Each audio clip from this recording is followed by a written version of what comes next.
A call from the ER. My daughter had been attacked. Dad. It was him. The billionaire's son. You know, there are moments in life when your entire world just shatters. When everything you thought you knew about justice, about safety, about how the world should work just explodes. That's exactly what happened to me, Truman Larson, the night my daughter was brutally attacked. And I realized the man who did it was untouchable. My daughter, my sweet girl, reduced to a broken mess, while her attacker, a monster with billions behind him, simply smiled. See, for 20 years in Army intelligence, I learned 3 things.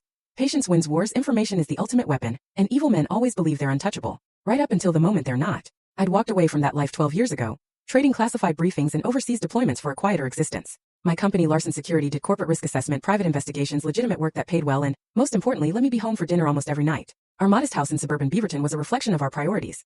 A good school, a neighborhood where kids still played outside, and enough space for my wife, Amber's pottery studio in the garage. We'd bought it when our daughter, Karina, was 7, and the pencil marks tracking her growth still decorated the kitchen doorframe. Dad, I'm heading out. Karina called from the entryway that Friday evening. She was 21 then, inherited her mother's striking features and my stubborn determination, a combination that made her formidable when she set her mind to something. I looked up from my laptop at the kitchen table. Where to? Study group at Powell's, then maybe coffee with friends. She was double majoring in political science and journalism at Portland State. My girl wanted to change the world, and I had no doubt she would. Text when you're on your way home, I told her. She rolled her eyes, but with affection. Always do, old man. Amber emerged from her studio, clay dusting her forearms. Be safe, sweetheart. After Karina left, Amber settled into the chair beside me. Working late on a Friday? She asked. Background check for a client. Guy hiring a CFO, wants to make sure there are no surprises. I closed the laptop. It can wait. We'd met 17 years ago at a gallery in Seattle.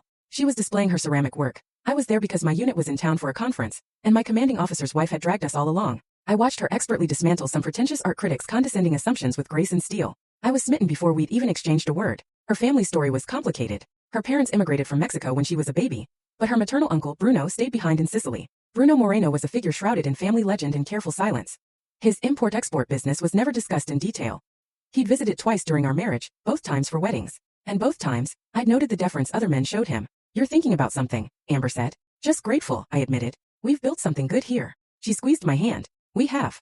Neither of us knew those would be the last truly peaceful moments for a very, very long time. Chapter 2. Broken.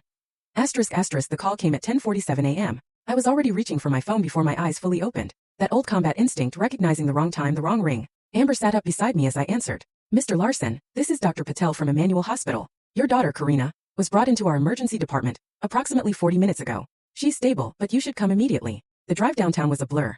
Full story on the channel. Link below. Click now and watch what happened next.